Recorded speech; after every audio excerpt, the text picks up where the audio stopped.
The best compliment to all of you, this is Raju from Bihar. हमें आधुनिक होते हुए भी अपनी संस्कृति को कभी नहीं भूलना चाहिए। हमें अपने जड़ों से जुड़े रहना चाहिए, क्योंकि इन जड़ों की वजह से ही आज हम आधुनिक आविष्कारों से युक्त हैं। हमें आधुनिकता को अपनाना है, अंधकता को नहीं।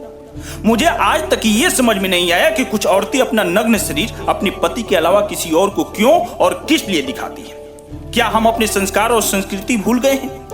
जहां पूरी दुनिया में हिंदुस्तान की सभ्यता और संस्कृति को अपनाया जा रहा है, वहां हम वेस्टर्न सभ्यता को अपनाने में लगे हैं। कुछ लड़कियां कहती हम क्या पहनेंगे, कैसे रहेंगे, ये हम तय करेंगे, पुरुष नहीं। जी बहुत अच्छी बात है, आप ही तय कीजिए। लेकिन कुछ पुरुषों का भी कहना है कि हम किस लड़की को सम्मान या मदद करेंगे, ये भी हम तय करेंगे, कोई और नहीं। और हाँ, हम किसी का सम्मान नहीं करेंगे, इसका अर्थ ये भी नहीं है कि हम उसका अपमान करते हैं। फिर कुछ ज्यादा मॉडर्न लड़कियां कहती हैं कि हमें आजादी है अपनी जिंदगी जीने की, चाहे हम जिस तरह जिए। जी बिल्कुल आजादी है, ऐसी आजादी सबको मिली। व्यक्ति को चरस, गांजा, ड्रग्स, ब्राउन शुगर लेने की आजादी हो, मांस खाने की आजादी हो, विश्वविद्यालय जाने और खोलने की आजादी हो, हर तरफ से व्यक्ति को आजादी हो। हमें सिर्फ स्त्रियों की पोशाक से क्या समस्या है? लड़कियों को अर्धनग्न घूमने पर जो लोग या स्त्रियां ये कहते हैं कि कपड़े नहीं सोच बदलिए सर, उन लोगों से मेरा कुछ प्रश्न है, उन लोगों से मेरा कुछ सवाल है। हम सोच क्यों बदले सर? सोच बदलने की नौबत आखिर आ ही क्यों रही है? आपके अनुचित आचरण के कारण? और आपने लोगों की सोच का ठेका लिया है क्या? दूसरी बात, आप उन लड़कियों की सोच का आकलन क्यों नहीं करते हैं कि उन्होंने क्या सोचकर ऐसे कपड़े पहने कि उसके पेट, पीठ, जांघी सब दिखाई दे रहे हैं? इन कपड़ों के पीछे उसकी सोच क्या थी, उसकी मानसिकता क्या थी? एक निर्दय लड़की चाहती है कि पूरा पुरुष समाज उसे देखे, उस पर कमेंट पास करे। वहीं दूसरी तरफ एक सभ्य लड़की बिल्कुल पसंद नहीं करेगी कि कोई उसे इस तरह से देखे। आपको कोई अपनी बीच वाली उंगली का इशारा करे तो आप उसे गलत मत मानिए, सोच बदलिए सर। वैसे भी उंगली में तो कोई बुराई नहीं होती। आपको कोई गाली बके तो उसे गाली मत मानिए, उसे प्रेम सूचक शब्द मानिए। हत्या, डकैती, चोरी, बलात्कार, आतंकवाद, ये सबको लेकर सोच बदली जाए, सिर्फ नग्नता को लेकर ही क्यों? जिस प्रकार किसी को मनचाही स्पीड में गाड़ी चलाने की अधिकार नहीं है क्योंकि रोड सार्वजनिक है, ठीक उसी प्रकार किसी भी लड़की को मनचाही अर्धनग्नता युक्त वस्त्र पहनने का अधिकार नहीं है, क्योंकि जीवन सार्वजनिक है। एकांत रोड में स्पीड चलाइए, एकांत जगह पर अर्धनग्न रहिए, मगर सार्वजनिक जीवन में नियम मानने पड़ते हैं। भोजन जब स्वयं के पेट में जा रहा हो तो केवल स्वयं की रुचि अनुसार बनेगा, लेकिन जब वही भोजन परिवार खाएगा तो सबकी रुचि और मान्यता देखनी पड़ेगी। लड़कियों का अर्धनग्न वस्त्र पहनने का मुद्दा उठाना उतना ही जरूरी है जितना लड़कों को शराब पीकर गाड़ी चलाने का मुद्दा उठाना जरूरी है। दोनों में एक्सीडेंट निश्चित रूप से होगा। अपनी इच्छा केवल घर की चार दीवारियों में उचित है। घर से बाहर सार्वजनिक जीवन में कदम रखते ही सामाजिक मर्यादा लड़का हो या लड़की उसे रखनी ही होगी। घूंघट और बुर्का जितना गलत है उतना ही अर्धनग्नता युक्त वस्त्र गलत है।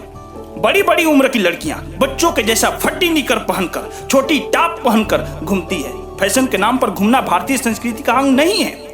बच्चों को संस्कार का पाठ पढ़ाने वाली एक माँ का ममत्व क्या इस बात का उत्तर देगी कि क्या भारतीय परंपरा में ये बात शोभा देती है कि एक लड़की अपने भाई या पिता के आगे अपने निजी वस्त्रों का, अपने निजी अंगों का प्रदर्शन बेशर्मी से करे? क्या अर्धनग्नता में संलिप्त लड़कियां पुरुषों को भाई या पिता की नजर से देखती हैं? जब ये खुद पुरुषों को भाई या पिता की नजर से नहीं देखती हैं, तो फिर खुद किस अधिकार से ये कहती हैं कि हमें माँ बहन की नजर से देखा जाए या हमें माँ बहन की नजर से देखो? क्या कोई माँ बहन अपने भाई या बेटे के सामने निर्वस्त्र होती है? भारत में तो ऐसी कहीं नहीं है और ऐसा कभी होता नहीं था, परंतु अब हम कहते हैं कि हम आधुनिक हैं। क्या आधुनिकता का मतलब निर्वस्त्र होना है? क्या आधुनिकता का परिचय अर्धनग्न लड़कियों के शरीर से होना चाहिए?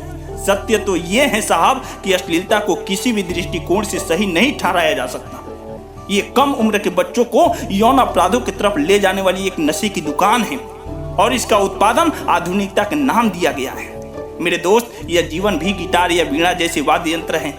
ज्यादा कसना भी गलत है और ज्यादा ढील छोड़ना भी गलत है। संस्कार की जरूरत स्त्री और पुरुष दोनों को है। गाड़ी के दोनों पहियों में संस्कार की हवा चाहिए। एक भी पंचर हुआ तो जीवन डिस्टर्ब हो जाएगा।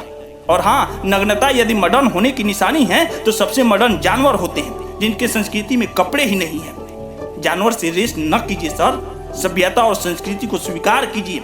कुत्ते को अधिकार है कि वह कहीं भी यूरिन पास कर सकता है, लेकिन सभ्य इंसान को यह अधिकार नहीं है। उसे सभ्यता से बंद टॉयलेट उपयोग करना ही होगा। इसी तरह पशु का अधिकार है कि नग्न घूमने का, लेकिन सभ्य स्त्री को उचित वस्त्र का उपयोग सार्वजनिक जीवन में करना ही होगा।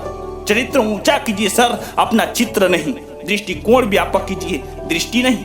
अपना चरित्र ऊंचा कीजिए ताकि लोगों की निगाहें आपके चरित्र से ना हटे और जो भी देखे या सुने उसके जद्दोजहद में आपकी एक अमिट छाप छप जाए। अतः आपसे हाथ जोड़कर विनम्र अनुरोध है, सार्वजनिक जीवन में मर्यादा ना लांघिए, सभ्यता से रहिए, अपने संस्कृति में रहिए। मेरा मकसद किसी भी भाई या बहन को दिल दुखाना नहीं है। मुझे जो उचित लगा मैंने बस कह दिया। सभी को अपना जीवन अपने तरीके से जीने का अधिकार है, बस तरीका सही होना चाहिए।